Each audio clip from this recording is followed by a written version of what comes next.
At the surface level, the only thing that Armored Core 6 has in common with Dark Souls is the existence of bosses. Armored Core lacks the meticulous exploration of dense, coy environments that is so central to the Souls genre, instead providing fluid, three-dimensional movement that inevitably robs space of its meaning. The combat, of course, is mech combat, and instead of upgrading your favorite sword and the stats it scales with, Armored Core's progression centers around obtaining different parts and weapons for your mech. A big part of this game is building the mech that suits your cosmetic preferences or the mission's functional requirements. And finally, unlike the contiguous odyssey of Dark Souls, Armored Core's experience is broken up into individual missions, or rather, jobs. You are a mercenary, after all. Of course, it is a contentious question whether to compare Armored Core to Dark Souls in the first place. By spending the last decade creating and perfecting a revolutionary genre of video game, From Software have cast a long shadow over their own future. But it would not be fair of us to judge everything they make on that basis. In an ideal world, we would separate the art from the artist, and I would have loved to let Armored Core 6 stand on its own 2 feet. Or treads. However, after facing and defeating 6 of this game's significant bosses, it has become clear to me that this is more of a FromSoft game than it is a mech game. Somewhat like Sekiro or Bloodborne, Armored Core 6 is an application of the Souls philosophy of difficulty to a completely different setting.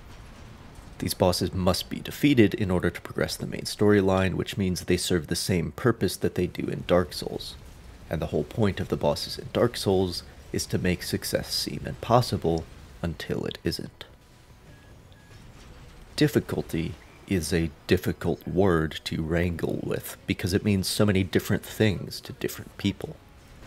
As far as the Souls games are concerned, however, the only skill you really need to overcome their difficulty is patience.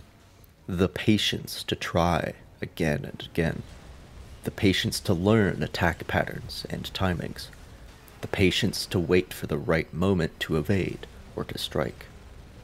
Whether it takes 5 attempts or 50, you will eventually learn the dodge timing of Margit or the Taurus Demon.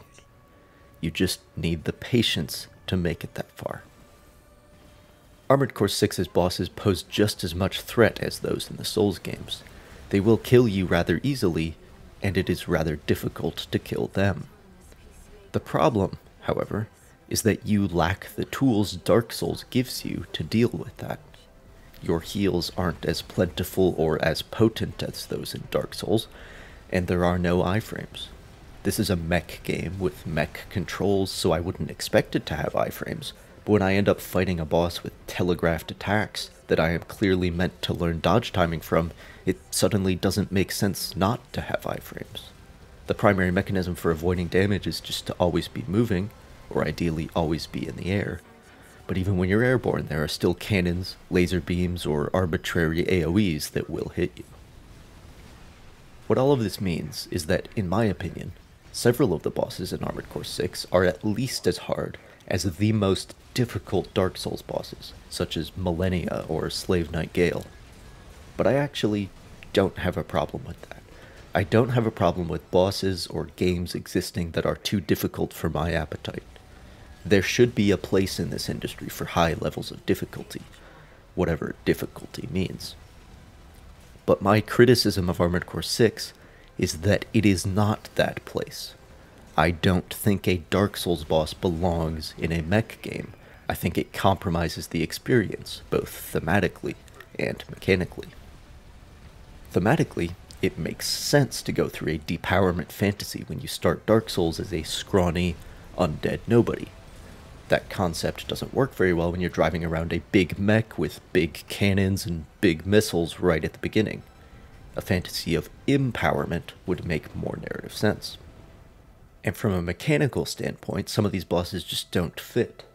The rest of Armored Core is a spectacularly fun mech action game, and the first few bosses are like puzzles, with cool and unique ways to beat them or to stay alive. For the tutorial boss, the lesson is just stay off the ground, you idiot. Then there is the Juggernaut, whose entire thing is being invulnerable from the front. The vertically launched missiles come in handy there. But then there are the fuck you bosses that just sort of fill the entire arena with projectiles and AoEs while doing telegraphed attacks that, as I've mentioned, belong in Dark Souls. And they have too much health and deal too much damage. I'm thinking specifically of Balteus and the Sea Spider, but I'm sure there are more later on. In a game that constantly pushes you to move fluidly and react dynamically, these brick walls are all the more frustrating to slam into.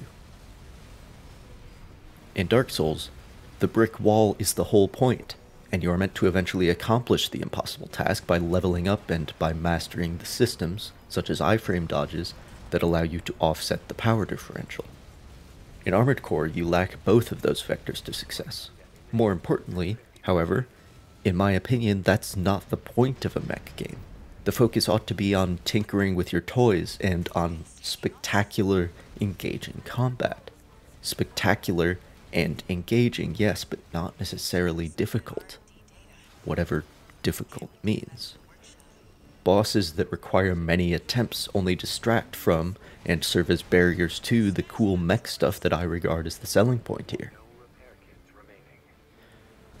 My disappointment with Armored Core 6 ultimately stems from a marketing failure or an expectation gap. In retrospect, it seems like it should have been obvious that this was just another Sekiro.